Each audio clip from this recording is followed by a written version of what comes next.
وہ اپنا جواب خود دے، اور مجھے لگتا ہے کہ الزامات کے ذریعے لوگوں کو ویلیفائی کر کے مجھے لگتا ہے کہ اس ریاست میں اور مائنورٹیز میں بالعموم اس ملک میں زیادتیاں کی جاتی ہے، کبھی دہشت گرد کے نام پہ، کبھی اینٹی نیشنل کے نام پہ، اسی طرح کے ٹیگز لگا کے ایک تو ویلیفائی کر کے ان کو سیکنڈ کلاس سٹیزنز بنانے کی کوشش کی جا رہی ہے یا بنایا بھی گیا ہے،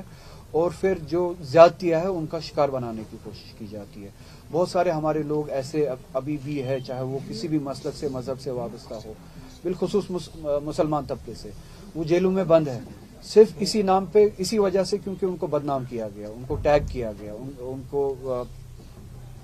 اینٹی نیشنل، دہشت گرد۔ آپ دیکھ سکتے کہ ہمارے اسکالرس ابھی بھی بند ہیں 5-5 6-6 سالوں سے جیلوں میں۔ عمر خالد جیسے اسکالر، شرجیل امام جیسے اسکالر، یا ہیومن رائٹ ایکٹیوسٹ ہمارے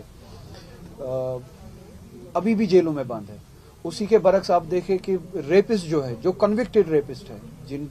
جن کو سزا مل چکی ہے کورٹس کے ذریعے، ان کو بارہا بیل ملتی ہے۔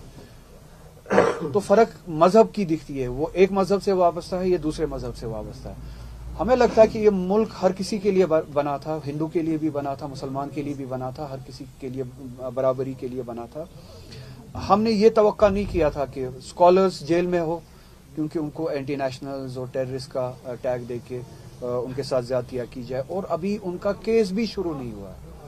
وہ ٹرائلز بھی شروع نہیں ہوئے، وہ کنوکٹ بھی نہیں ہے، یہ عدالت میں ان کا کیس ہی شروع نہیں ہوا ہے، اور وہ جیلوں میں 6-6 سالوں سے بند ہے۔ اور اسی کے برعکس جن کا کیس شروع بھی ہوا ہے، ختم بھی ہوا ہے، عدالتوں نے سزا بھی دی ہے، اور وہ ریپسٹ، چاہے وہ بابا ہو، بابا رام رحیم ہو، چاہے وہ بی جے پی کا کوئی MLA ہو کسی ریاست کا، وہ ریپسٹ ان کو بیل ملتی ہے بار بار۔ اور اسی طرح کی آپ دیکھتے جو نام آپ نے لیا،